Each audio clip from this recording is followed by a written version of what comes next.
Howdy, friends. Thanks for listening to the Roundup Podcast. In this season of the podcast, you will hear breakout audio from College Discipleship Conference 2024.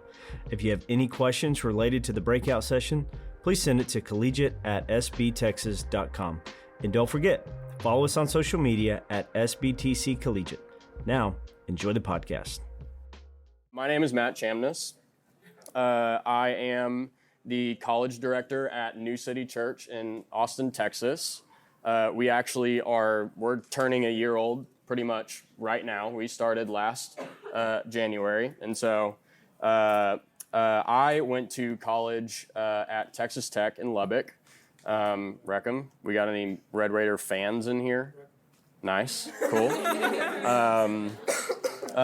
Spent 4 years there and did a 2-year ministry residency program there at a church called Redeemer. And then they sent us to Austin about a year ago to help plant a church. College for me was a really formative and pivotal 4 years of my life. I grew up in the church, but for a long time just didn't really understand or see how Jesus was relevant to my actual life outside of whenever I die, I need to make sure I have my get out of jail free pass whenever I get there, that sort of thing. Pretty much since I was a kid and even through college as Jesus started to work in me and do some transformative stuff in me, doubt has been a pretty just kind of like regular experience of my walk with Jesus. And so this is something that I'm super passionate about. I think it's something that needs to be talked about, especially during your college years while you're in an environment that's full of competing ideas about the world, about where purpose and meaning is found. You guys are, you're probably you're trying to figure out who you are. You're asking some really fundamental questions about who am I? Why am I here? What's my purpose? And you're doing that in an environment that has a lot of different answers to all of those questions. You also live in a cultural moment. You guys grew up in the digital age. It's also commonly referred to as the age of skepticism. And so we've just kind of grown up in this culture where misinformation and lies are easily spread like wildfire. We see the sins and the mistakes of people broadcast for the world to see, including those of the church, and part of that is a good thing. And then we have technology like AI that makes it hard for us to even be able to tell what's real and what's not anymore. Last year, I don't know if you guys saw this, there was an entire Drake AI album that got uploaded to YouTube. And I swear, if you showed it to me and told me Drake dropped, I might have not believed you, not because it sounded fake, but because it was just far better than anything Drake's actually made in the last 10 years. But it sounded very real. We're having tech issues. I had a picture I was going to show you. There were these freaking pictures of Pope Francis playing basketball. And they're AI generated, but he has his full garb on and Jordans, and he's got a Kyrie Irving layup package. It's crazy. But so on a serious note, we have technology like that just makes it difficult for us to even tell what's real and what's not. It's hard for us to know who and what we can trust. And so as a college student seeking to follow Jesus, you will at some point or another, if you're not already or haven't already, be confronted with doubt. And I don't mean for that to scare you, but just to be honest with you and to prepare you for when that happens. Because how we respond to our doubt can actually either harden our hearts towards Jesus or actually deepen our faith in him. And so I want to talk today just a little bit about what that looks like practically, how we can actually wrestle with and confront our doubt in a way that propels us towards Jesus and not away from him. And so doubt kind of first appears in the earliest chapters of the Bible, in Genesis 3, right after God creates man. He creates Adam and Eve, male and female, and he tells them, you can eat from any tree in the garden except for this one tree. And this is the first time that the enemy, the Satan, shows up on the scene. And his first words are, did God actually say? Did God actually say? He says to them, you will not surely die, directly countering what God had just told them. You will not surely die, for God knows that when you eat of it, your eyes will be opened and you will be like God, knowing good and evil.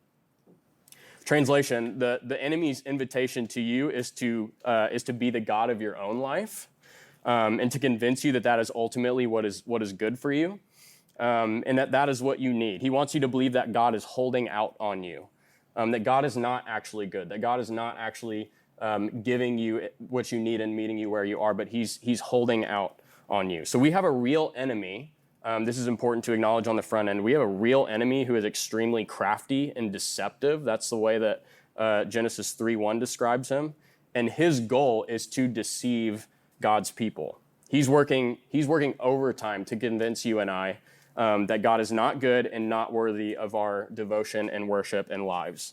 So there's an enemy behind our doubt. But the good news is that God is in the business of redeeming broken things. And so I want to start, before we get to kind of some of the practical stuff about how we can actually wrestle with doubt well, I want to start with just some encouragement. Because I've been through some seasons of like intellectual doubt where I've had wrestled with some really difficult questions about God's character and big theological questions, and also just some seasons of like sitting down for my quiet time in the morning and being like, am I talking to myself right now? Are you even here? Are you listening to me, God? And so I've been all over the map with doubt, and it can be really difficult. It can be really isolating. It can be disorienting, and it can be scary. And so I just want to offer, if you're someone who's doubting in the room, or if you're somebody who's even walked closely with a friend who has doubted, or you've even maybe watched somebody close to you or in proximity to you like walk away from Jesus, I just want to offer some encouragement before we get to some of the practical stuff. And so the first of those is that Jesus shows mercy to those who doubt. Jesus shows mercy to those who doubt.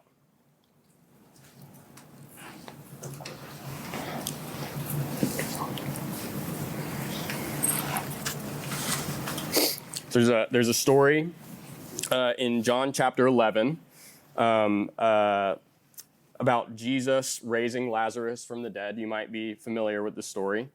And to do so, he and his disciples needed to travel back to Judea, where there are Jews who want Jesus dead. And so it's incredibly dangerous for them to even think about going back there. And his disciples expressed concern to him about this. But Thomas, one of his disciples, says, let us also go that we may die with him. Like, Thomas was so confident in who Jesus said he was and what he came to do that he was willing to follow him into certain death. And so this is a guy at this point in the story of like profound, immense faith. And so fast forward later in John's gospel to chapter 20, Jesus appears to his disciples. This is now after his resurrection. So he's already been crucified, died, and resurrected. And he appears to his disciples. But Thomas wasn't there. Thomas, for whatever reason, like missed this interaction between Jesus and his disciples. And so when his friends who have seen Jesus and touched his wounds tell Thomas, he responds by saying, unless I see in his hands the mark of the nails and place my finger into the mark of the nails and place my hand into his side, I will never believe. I will never believe. This is the guy who was just about to follow Jesus back into Judea, straight into his death. So he's obviously experienced a lot of pain and been burned by witnessing Jesus' death, and those, I know we often kind of just gloss over like the fact of there were 3 days in between Jesus' death and resurrection. I can't even imagine how long and excruciating those 3 days were, particularly for Jesus' disciples and all the people that were so close to him. And so he's been burned at this point. And I think there's obviously some real doubt and maybe even unbelief here in Thomas. And how does Jesus respond to him? He doesn't scold him. He doesn't shame him for having doubt. He walks straight up to him. He does challenge him. He challenges Thomas not to remain in his doubt, but to restore and replace his trust in Jesus. But before he does that, he allows Thomas to examine and touch his wounds. He allows Thomas to examine and touch his wounds. He gives him the tangible opportunity to have his faith in Jesus restored. He meets him where he is in the midst of his doubt, not with shame, but with grace and compassion. And so just know that when you are wrestling with doubt, there is mercy for you. Jesus shows mercy to those who doubt. The second encouragement I have for you is that doubt, when confronted well, can actually often be the growing pains of a deepening faith. Doubt can often be the growing pains of a deepening faith.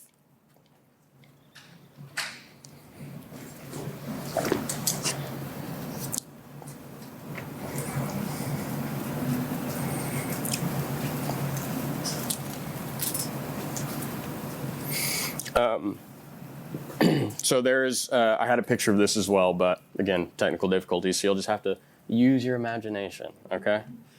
And y'all SpongeBob fans? I have to make a SpongeBob reference while I'm in here. Y'all know what I'm talking about immediately? Imagination. Yeah, all right, cool. Y'all aren't too young, that's good. I'm glad. So there's this, maybe some of y'all heard of it. There's this Japanese art form called kintsugi. Has anybody heard of this? Okay. So it's a form of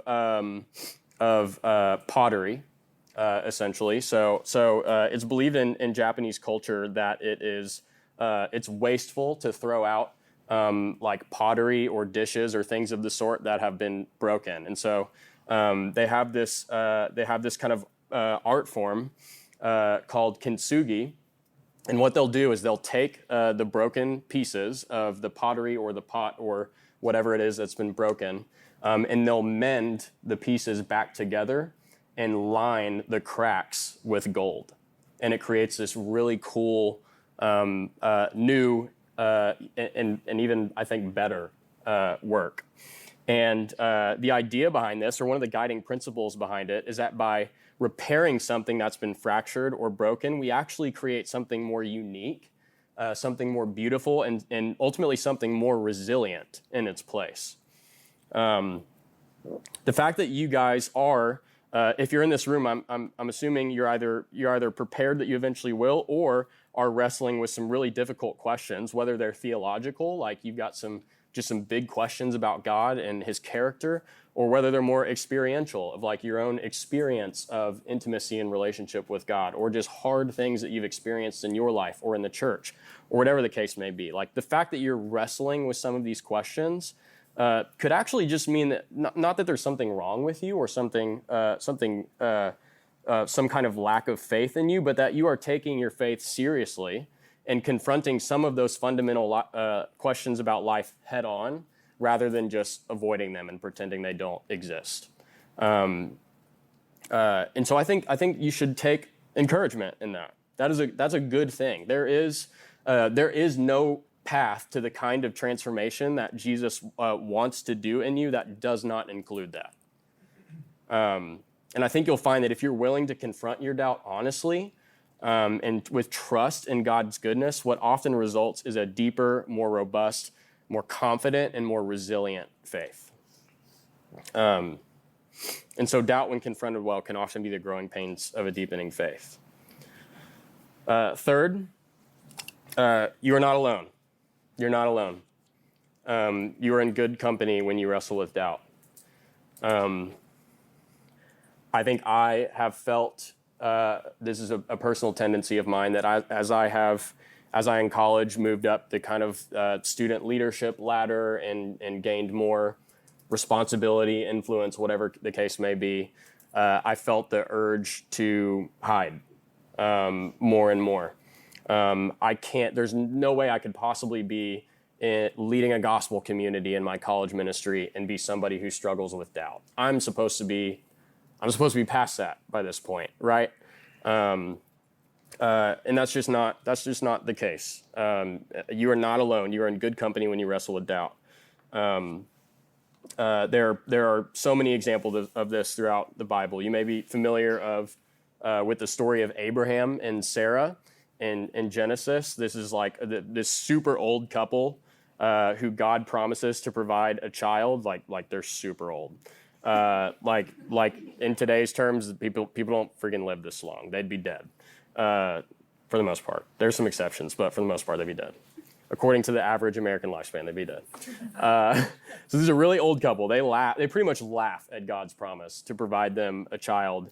And then they do some kind of, we're not going to get into it, but if you know the story, you know the story. They do some kind of shady stuff on the side to kind of make the promise come true themselves.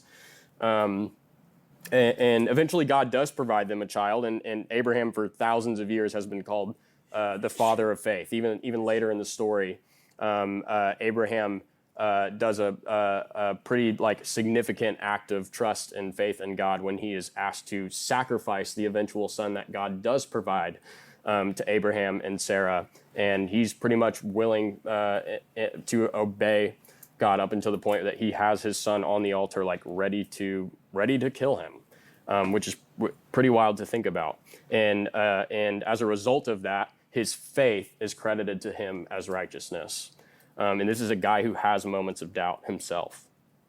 John the Baptist, a guy who's literally his entire life and purpose was dedicated to announcing the coming Jesus. And he baptized him. He had a ton of faith in him. He eventually questioned whether Jesus was truly the Messiah when he ended up in prison. And Jesus still later eventually called him the greatest man to be born of a woman. Here's a wild story. There's this insane story in the Old Testament about a guy named Jacob who has this wrestling match with God. It's a really weird scene to try to imagine. And he leaves the match injured. We're told that basically his hip is thrown out of its socket. And so he leaves the match injured, but with blessing from God and a new name, Israel. Jacob becomes part of a family tree that results in the formation of God's people, Israel. They're named after him. And that name translates wrestles with God. Wrestles with God. God names his people wrestles with God. How wild is that? There is nothing weird or out of the norm about wrestling with God. It's actually an essential part of growing in intimacy with and deepened trust in Jesus. So know that you are not alone in having them, in having doubts. And then last, and this is also really important, and this is going to make some of you guys be like, frick, really? Is you won't ever and don't need to have all the answers. You will never have all the answers. Thankfully, God is really good, and God has chosen to reveal himself to us. We can actually know and encounter God, which is something that we take for granted every day, that the God of the universe who created us and loves us has actually invited us into relationship and intimacy with him. But God is also infinitely bigger and more comprehensive in character and power than our small, tiny, finite human minds can grasp. So then, why do we consider it a problem that we can't fully comprehend him? Why would we simultaneously say that God is big, that God is beyond our imagination, that we are finite, but also simultaneously expect that we should be able to perfectly explain and be comfortable with everything about who he is and what he does and how he works? Or understand why he does or doesn't do something. As Paul puts it in Romans, who is the clay pot to question the potter? Actually, a God who is easy to explain in every way never makes us uncomfortable. We agree with everything that he says and commands and all of those things, and affirms all of the things we want to believe, is actually more likely a God of our own making than the one true God of the universe. So Don't get me wrong. There's good answers to a lot of your questions. There really are. There are really good answers to a lot of your questions. But some of your questions will be left either unanswered or answered, but in a way that might be unsatisfying or uncomfortable to you. And that's okay. You can trust God knowing that he is good and faithful to his promises, and actually rejoice in the fact that the God who gave his life for us is far bigger and greater than we could ever imagine, and we get to uncover more of him for all of eternity. That's the gift of knowing and having a relationship with God. And so there's just a few ways I want to encourage you. So let's talk a little bit about how we can actually doubt well. What are some practical steps that we can take to actually wrestle with doubt in a constructive way? And some of these are like no-brainers. So if you're rolling your eyes in your head or whatever, that's fine. They're still important. So the first one is learn to doubt your doubts. Learn to doubt your doubts.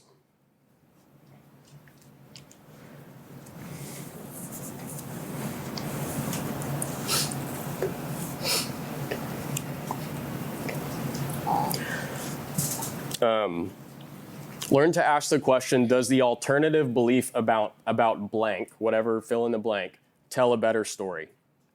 So something that we say at my church a lot is that we believe as a people of God that we are a people with a better story. That not only is the gospel the true story of the world, but it's the best. It's the best.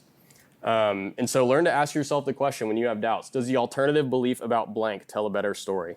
And so I'll give you kind of a way that this is practically played out in my life recently. So I got to go to New York City for a week over the summer with my family. And one of the coolest things that we got to do while we were there that I had never done was visit the 9/11 Museum and Memorial. And as you walk through the exhibit, how many of you have gotten to do that? Have any of y'all done that? Cool. Absolutely do that at some point.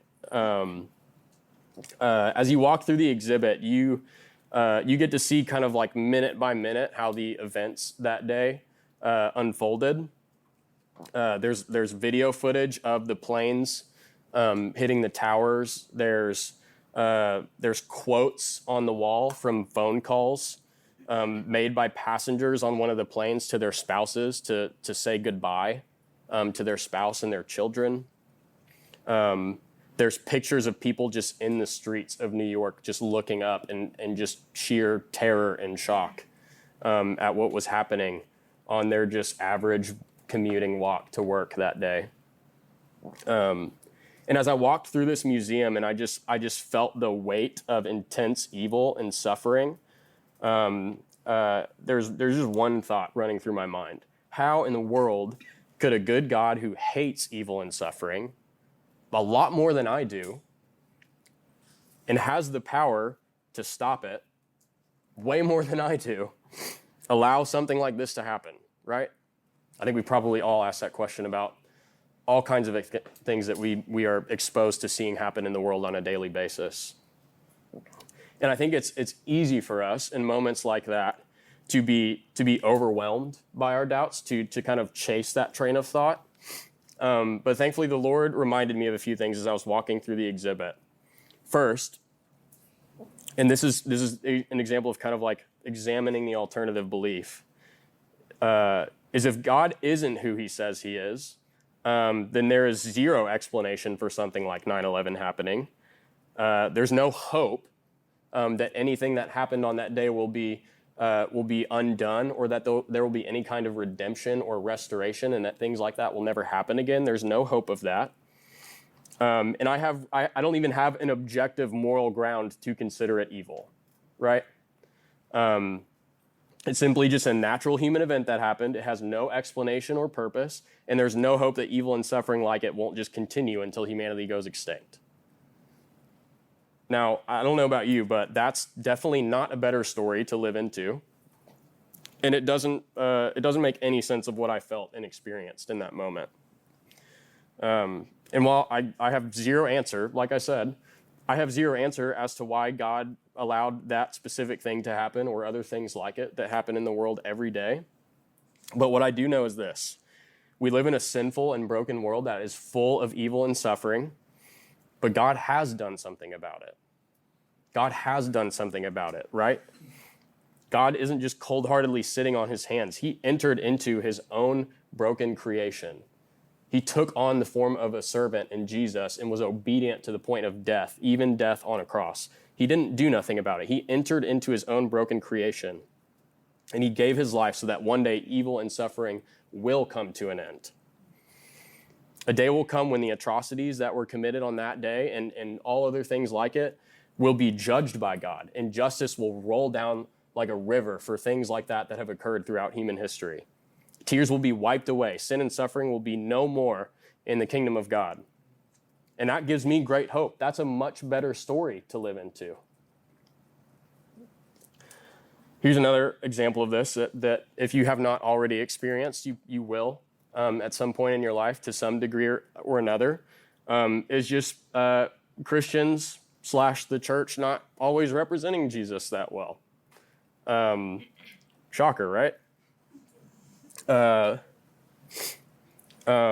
We've seen droves of young people, particularly in y'all's age and generations, that have left the church over the past few years, in large part because of horrible things we have all witnessed in the church. Leaders abusing their power, having profound moral failures, political tribalism, and then there are also just honest Christians in churches seeking to follow Jesus who sin and make mistakes like the rest of us do, right? We've all seen some of those things, and I'm sure we all in this room have a personal experience of being hurt by the church.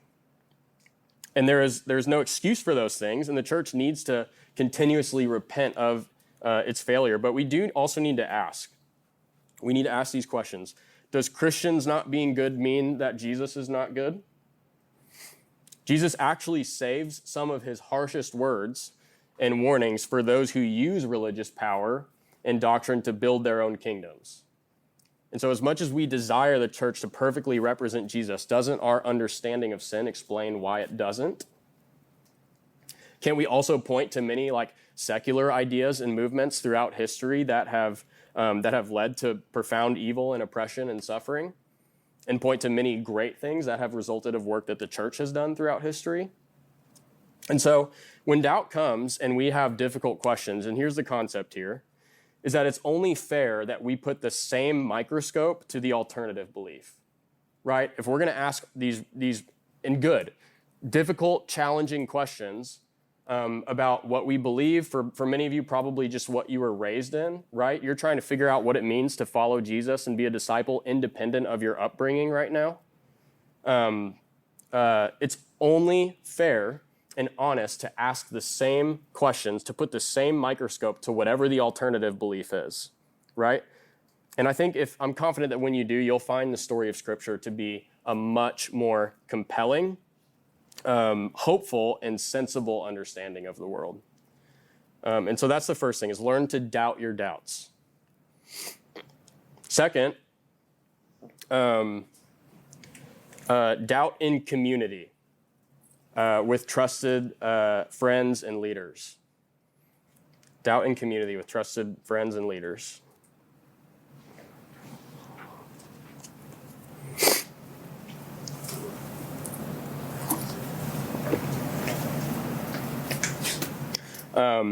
We talked about this earlier, that there is a real enemy behind our doubt, right? Satan's first assault on the kingdom of God comes in the forms of planting seeds of doubt in the minds and hearts of his people, just in the first chapters of the Bible. And when Adam and Eve give in to temptation and eat of that one tree that God tells them not to, does anybody remember what their first impulse is to do? To hide, right? To isolate themselves. I'm convinced that one of the greatest tools the enemy has is to lure you away from God, away from others, and to isolate. That's one of the most powerful tools he has. God created us to live and flourish in community with others. I love this quote from Dietrich Bonhoeffer. It's from a book called Life Together. He's an old World War II era German theologian. Had an insane life, but highly recommend reading Life Together. Great book about community. He says, the Christ in his own heart is weaker than the Christ in the word of his brother. His own heart is uncertain. His brother's is sure. And so one of the most tangible and common ways that Jesus often meets us where we are is actually through other believers, right? And so we rob ourselves of that when we hide, when we isolate ourselves. There is a way in which we actually miss out on the opportunity to encounter Jesus when we disengage and pull back from the people that he saved us into, right? And so we rob ourselves of that when we hide, and we rob others of the opportunity to represent and image Jesus to us in our moment of need. And so when you are wrestling with doubt, talk to a trusted friend. Ask a leader in your church to get coffee and talk with you. This is big. Be part of a church in the first place that encourages you to lean in and ask those difficult questions and not shy away from them. And it's often through the care and listening ear of a friend that Jesus meets us in the midst of our uncertainty. So talk to a friend. Ask to get coffee with a mentor or staff member at your church. Just don't, whatever you do, don't wrestle with these things alone. If that's something that you're having difficulty facing right now, it's just like, I don't even know even where to begin or who to talk to, or how to even find a church that would walk through me with that sort of thing, please come talk to me at the end of this. Don't leave this room without having asked for help if that's ultimately what you need.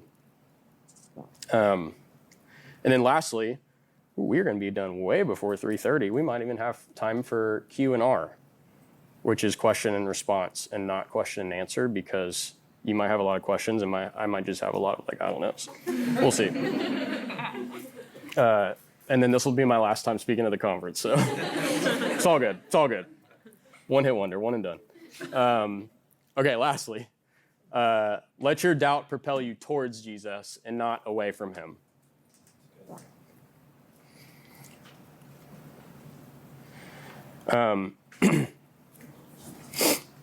There's a story in Mark chapter 9 about a man whose son is demon possessed and sick, and this man approaches Jesus about it, and has obviously been is really distressed and has been struggling with what's been going on to his son, and so he comes to Jesus and he says, Jesus, please help me if there is something you can do about this. And Jesus is basically like, bro, if I can do something about this, are you serious? Do you know who I am? That's not what he said. But he told him all is possible for those who believe. And the man he breaks down. We're told he kind of breaks down crying. And he says, and I think we can probably just all relate to this. To me, there's no better way to put this into words. What I've experienced facing doubt, and kind of trying to reconcile it with the Lord, is I believe, help me in my unbelief. I believe, Lord, but help me in my unbelief. Where there is doubt in me, where there is uncertainty in me, Lord, just meet me where I am right now. Help me to believe. And I think that is the kind of posture ultimately that will help us to not only overcome whatever doubt we're facing, but I think, and I love that example, that Kintsugi example of just the possibility of a deepened, refortified, and more resilient faith as a result of propelling yourself or moving towards Jesus and not away from him. There's a really good example of this in Psalm 73. You don't have to turn there. You can if you want. But it's a psalm written by this guy named Asaph, and he is basically lamenting to the Lord that he's looking around and seeing all of these just wicked, terrible dudes who are living these kind of just wealthy, easy, comfortable, prosperous lives, while he's living in submission to in obedience to the Lord and is poor. His circumstances suck, and just everything sucks. Life sucks. And he is kind of lamenting about this to the Lord. And in verse 2, he says, "But as for me, my feet had almost stumbled. My steps had nearly slipped." So he's experiencing some real doubt here about God's goodness and about God's providence, and just asking some really ultimately like big questions about whether or not he can trust in the character of God. And there's this big turning point kind of in the middle of the psalm in verses 16 and 17 after his kind of lament and his honest complaint to the Lord, where he says, "But then when I thought how to understand this, it seemed to me a wearisome task, too much for me to figure out, until I went into the sanctuary of God. Then I discerned their end." And so that's the big turning point, kind of in the middle, just jam-packed in the middle of the song, is "until I went into the sanctuary of God." And as a result of that, in verse 18, kind of in direct opposition to verse 2, where he said, "But as for me, my feet had almost stumbled," he says, "Truly you set them," talking about the wicked, prosperous men, "truly you set them in slippery places. You make them fall to ruin."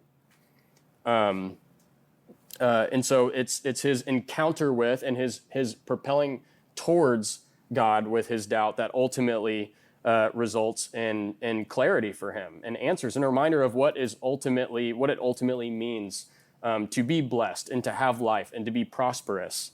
And so faith is less about agreeing to a set of beliefs and ideas, and it's more about a relationship with a person. And so as a good example of this, when my wife, Erin, who's sitting in the back of the room, wave, say hi, or just wave, that works too. When we have an argument, when I say something stupid or whatever, which happens pretty often, withdrawing from each other does not help or strengthen or improve our relationship in any way, right? There might be moments where it's good to be like, let's maybe hit pause on the argument before one of us says something really stupid. And there have been plenty of times I've had to do that. And there have been plenty of times I just was like, frick it, I'm going to say something stupid, and then said something stupid. And then later was like, frick, that was stupid. But generally speaking, withdrawing from each other does nothing to help or strengthen or improve our relationship or any way. It's coming together, moving towards one another to reconcile and hear each other. That's not only what solves our conflict, but it actually deepens our relationship. This is another cool example of this. It's actually believed that when a bone breaks, it actually heals itself at the site of the break stronger than it originally was. And I'm putting a little side note here. This is actually like heavily disputed in the science world. I think from what I've read, more of them believe that's not true than it is. But it makes for a really good illustration. So today, it's 100% true. And so doubt doesn't have to be a problem. It doesn't have to be an obstacle that isolates us from the Lord. I would even go as far as to say that it is not an obstacle. I think when you have difficult questions, when you suffer, when you experience the dark side of the church or the world or whatever the case may be, I think there's actually an invitation there.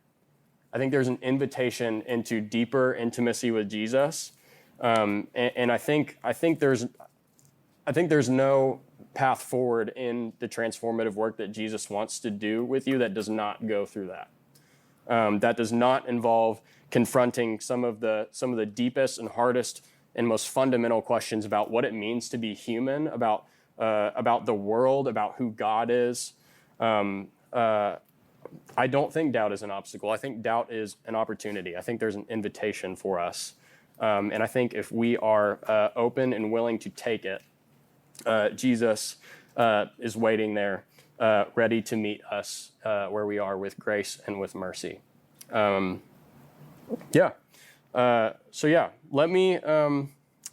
me just pray real quick for you guys. Pray that as you continue as you go back to your campuses here in the next few weeks. And as you maybe are currently wrestling with some doubt or will at one point or another, or will walk through a friend who is that God would meet you where you are and equip you to do that. So let me pray. Father, thank you for this group of students who have given up 3 days out of their winter break to come to this conference to learn and invest in their own spiritual growth and formation, to desire to know you more deeply, to desire to become more like you, and to join you in the work that you're doing in the world. I thank you for these students, God. I pray that that you would do amazing things in and through each of them for your kingdom. God, I pray even that a generation of multiplying disciples on campuses all over the country would spawn from this room right here. God, would you do that? God, I pray that as they go back to their campuses, God, and as they continue to just kind of figure out who they are and what they're going to live for and what they're going to do with their lives, that God, you would help them not to table or to brush aside or to inoculate themselves from those deep, challenging, lingering questions that are there, God, or that one experience that they had in the church or with a friend, or some kind of suffering that they have not that they have avoided. God, I pray that you would help these students to confront those things head on in a way that propels them towards you and ultimately continues the work of making them into the people you've created them to be. And I pray all this in your son's name. Amen. All right. Thank you, guys. Y'all are welcome to, if y'all want to do some Q&R, or if you just want to freaking leave and go take a nap, do whatever you want. I'm up here to attempt to answer questions. What could be like the grounds of our confidence, especially watching other people go through doubt and end up turning away from the faith entirely? Like, what can cause us to not fear? Like, what can we hope in, I guess, as we're experiencing doubt? Yeah, I think, great question. One, I think the reality is that's going to happen. Two, I think for yourself, the most important thing, probably starting point, just kind of foundational. Where do I even move forward with doubt? Is starting from a posture of trust. So, like, even though I don't have all of the answers right now, or even though I have this experience that I'm having a hard time reconciling, I'm going to start and move forward with a posture of trust, and ultimately knowing, like, and reminding yourself of what God has made known to you. Yeah. Does that answer your question? It does. Yeah. I think the important thing in short is just starting from a posture of trust. I think what happens sadly with a lot of people who end up deconstructing, and this has been my experience, so this might, I don't want to paint with too broad of a brush, but a lot of the people that ended up kind of slowly deconstructing their way either out of the faith or into kind of their own recreated version of it, wanted to from the beginning. Like they weren't beginning from a posture of like, I don't have all the answers. God is God and I'm not. So I'm going to trust him for who he has revealed himself to me to be. That is, even if I don't have this question answered or have this thing reconciled, like I'm going to trust who God has revealed himself to be already. And yeah, so starting from a posture of trust, I think is super important. Anybody else?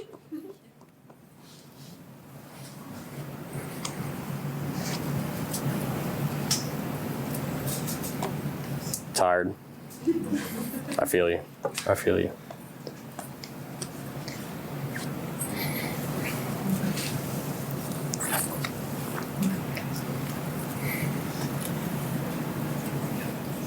I got one. You talked about like as soon as you're feeling or experiencing doubt, to allow your community into that. Mm-hmm. I know for some people there could be like broken barriers, trust, walls up, and things like that, especially in the college experience if you've had bad community moments.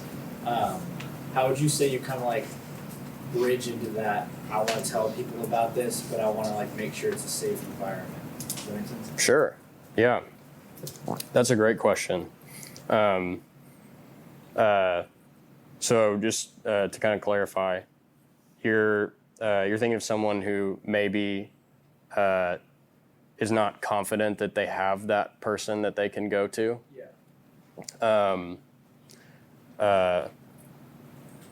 Yeah, that's a great question. I think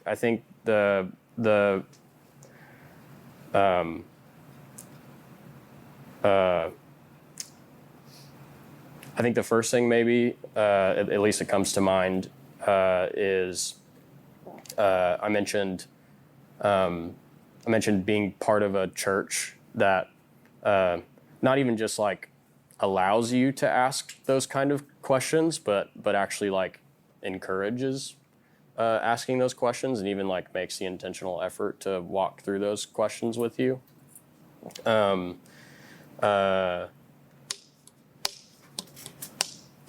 So yeah, I think that's a good place to start. Is if you find yourself in that position, if it's because you're not invested in a community of believers or people who are seeking to follow Jesus together, I would say that's a good place to start. And if you already are, it could be worth asking, is this a community of people that I should be a part of? If I'm really deeply invested and ingrained in this community and don't feel safe voicing doubt or asking difficult questions, I think that could be a place to start. Yep. More just kind of like a thought adding on to that. You mentioned Mark 9 earlier, and that's one of my favorite chapters in Scripture. And it's about the father who has the demon-possessed son. That's just one of the most visual representations of sin that we get in Scripture, embodied into like how it's physically trying to tear this child apart.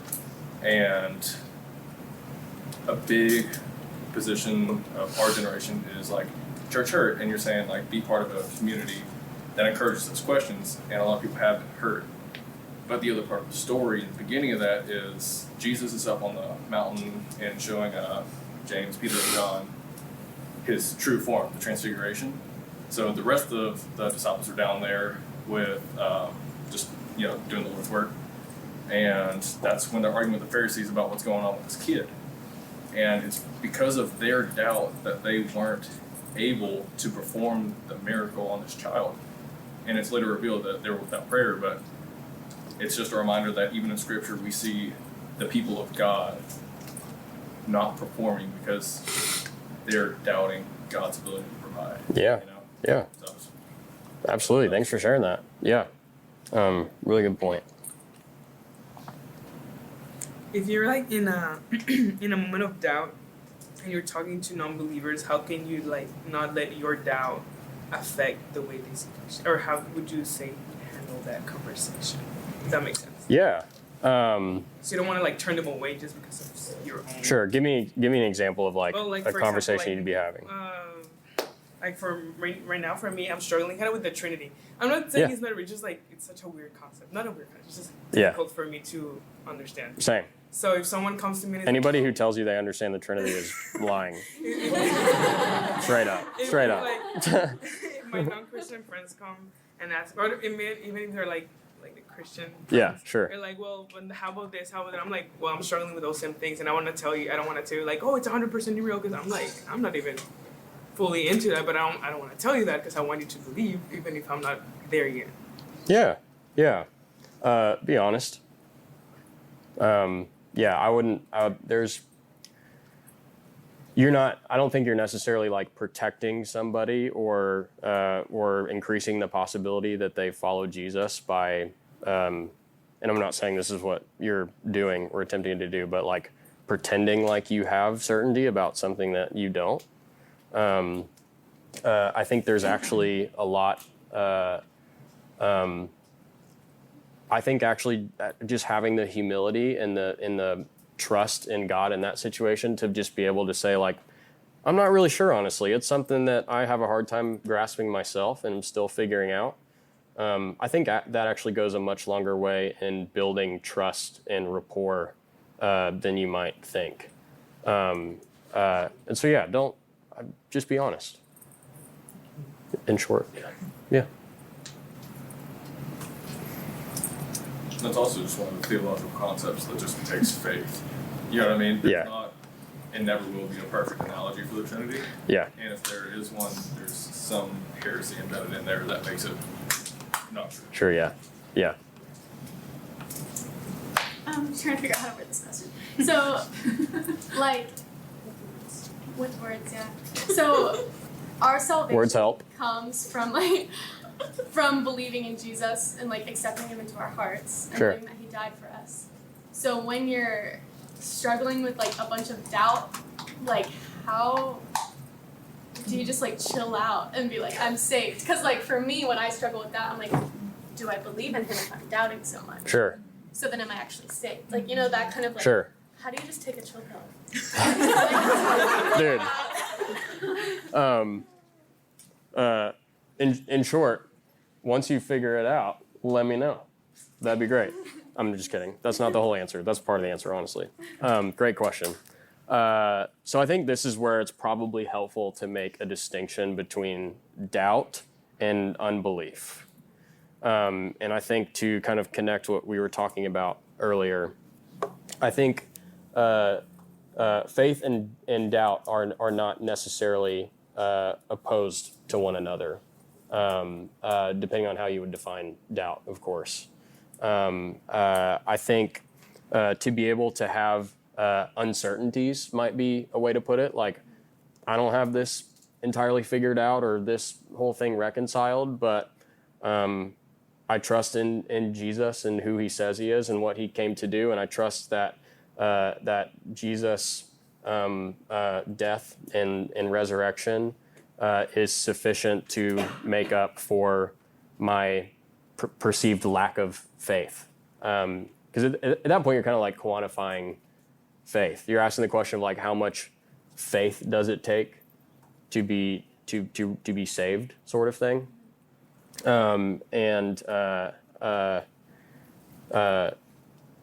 Yeah, I'm getting off on the rails, but yeah, I think it's helpful to make a distinction between doubt and unbelief, and that's what I've seen in a lot of friends and people kind of in proximity to me who have deconstructed and left the faith over the years. Is I think from the very jump, they weren't starting from a position of like, I'm going to trust Jesus even if I don't get the answers that I want, or the answers that I get are not the answers that I want. But rather they're going to try to either kind of recreate God into their own image or just be God themselves. As far as just like taking a chill pill, I mean, I already said it, but my encouragement to you would just be like, there's never going to be a point in your life where you feel like you have everything figured out or have all of the answers that you want. And this is something that's been really helpful to me, I think, is remembering, yeah, like if everything about God and who he is and how he works and why he does certain things and doesn't do other things, it was just completely like graspable and easy to explain. I could easily explain and wrap up the Trinity for you. I'm comfortable with everything about the way that God operates and who I am in relation to, like, everything like that. I think it's probably more likely that you've fashioned for yourself a god, a golden calf, so to speak, that you want to believe in and follow, rather than the one true God of the universe. If there is a God who exists and created you, and you are finite and tiny and sinful, you're probably at some point or another going to be offended about something, and I think that's what's beautiful about the gospel, is that it levels the playing field. It confronts and challenges different aspects of all human culture and ways of thinking and belief.